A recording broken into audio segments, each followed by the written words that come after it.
আসসালামু আলাইকুম ভিউয়ার, সবাই কেমন আছেন? চলে আসলাম আমার রান্নাঘরে। আজকে বানাবো আমি কলা কেক। তার জন্য নিব আমি একদম পাকা পাকা কলা। দুইটা কলা নিয়েছি। এখন এই কাঁটা চামচ দিয়ে আমি এটাকে কলাটাকে ভালো করে ম্যাশ করে নিব। পাকা কলা নিলে বানাইতে সুবিধা হয় এবং ভালো সুন্দর পেস্ট হয়ে যাবে। এই জন্য আমি যত সম্ভব পাকা কলা নেবেন আপনারা যদি তৈরি করেন। একবার হলো ট্রাই করে দেখবেন আমার মতো। আপনারা কে কোথা থেকে দেখছেন আমাকে অবশ্যই কমেন্টে জানাবেন। এই যে নিয়ে নিলাম আমি পাকা কলা।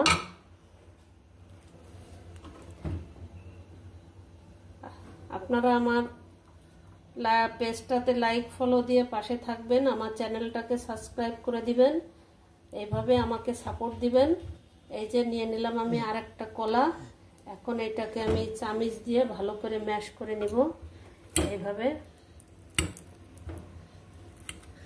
তাহলে কলাটা সুন্দর হবে। আর যত সম্ভব পাকা কলা নেবেন। কলাটাকে আমার পেস্ট করে নেওয়া হয়ে গেছে। এখন আমি দিয়ে দিব দুইটা ডিম। এই যে ডিম দুটো অবশ্যই রুম টেম্পারেচারে থাকতে হবে, ফ্রিজের ডিম হলে হবে না। এই যে দিয়ে দিলাম ডিম। এখন দিয়ে দিব চিনি, 4 চামচের 4 চামচ দিয়ে দিব। আপনারা কেমন মিষ্টি খাবেন সেই অনুযায়ী দিবেন। এই যে আমি 4 চামচ দিয়ে দিলাম। আর দিয়ে দিব একটু বেকিং পাউডার, এতটুকুই দিয়ে দিলাম, হাফ চামচ। এখন এটাকে আমি ভালো করে ফেটিয়ে নেব।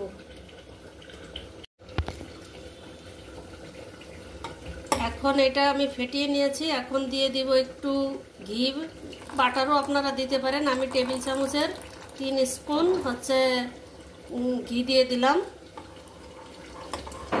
এখন আমি দিয়ে দিব একটু ভ্যানিলা এসেন্স।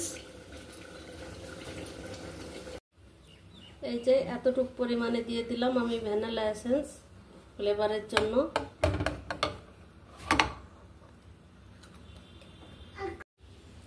এখন দিয়ে দিব একটু লিকুইড গরুর দুধ। এই যে দিয়ে দিলাম দুধ। এখন দিয়ে দিব সামান্য পরিমাণে একটু চিনি, লবণ। এই যে দিয়ে দিলাম সামান্য পরিমাণে একটু লবণ। এটাকে একটু ভালো করে মিক্সড করে নিব। এখন দিয়ে দিব ময়দা। আমি ময়দাটাকে অবশ্যই চেলে নিব একটা ছাঁকনির সাহায্যে। এই যে আমি আরেকটু ময়দা দিয়ে দিব। আগে একটু দিছি, একটু কম হয়ে গেছে, এখন আরেকটু দিয়ে দিচ্ছি। আমি এইটাতে কেকটা সেট করব। এখন এইটাতে আমি ঘি ব্রাশ করে নিয়েছি। এখন এটার পরে একটু ময়দা দিয়ে দিলাম। ময়দাটা ঘুরিয়ে আমি ঝেড়ে নিব ভালো করে। এই যে হয়ে গেল। এখন আমি এটাকে ঝেড়ে ফেলে দিব। এই যে যেরকম থাকলো, এই যে এই অবস্থায় এটাতে আমি সেট করব।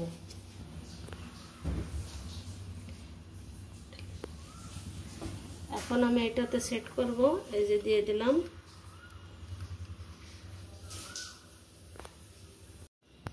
এভাবে আমি সেট করে নিয়েছি। এখন দিয়ে দেব কিছু মোরব্বা কুচি।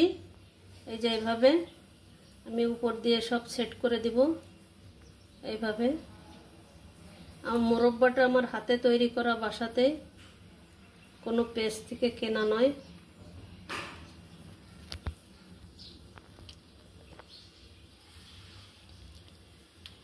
এভাবে এক এক করে দিয়ে দিব। আপনারা কে কোথা থেকে দেখছেন আমাকে অবশ্যই জানাবেন কমেন্টে, তাহলে আপনাদের ধন্যবাদ দিতে পারবো।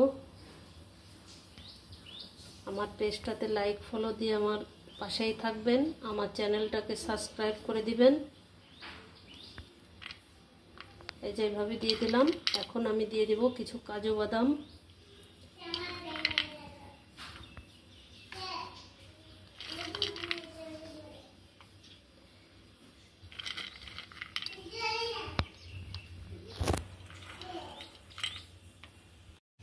আমি কেকটা চুলাতে করব, বানাবো। এই জন্য আমি কড়াইয়ের ভিতরে এরকম একটা স্ট্যান্ড দিয়ে বাটিটাকে এর মধ্যে আমি বসিয়ে দিচ্ছি, দিয়ে এটাকে আমি সুন্দর করে ঢেকে দিব।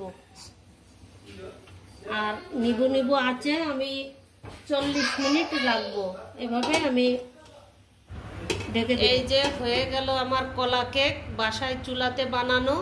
এখন এটাকে নামিয়ে দেখাবো আপনাদের কেমন হয়েছে। আসুন এটা একটু কেটে নিই, 4-5টা এইভাবে একটু করলে কেকটা উঠে যাবে। এখন আমি হচ্ছে এরকম একটা প্লেট নিয়ে এটাকে এরকম ভাবে ঢেলে নিব। এই দেখুন কেমন হয়েছে। এখন এটা আমি আবার হচ্ছে করে নিব। এই যে আমি এরকম করে নিলাম, এখন আপনাদের কেটে দেখাবো।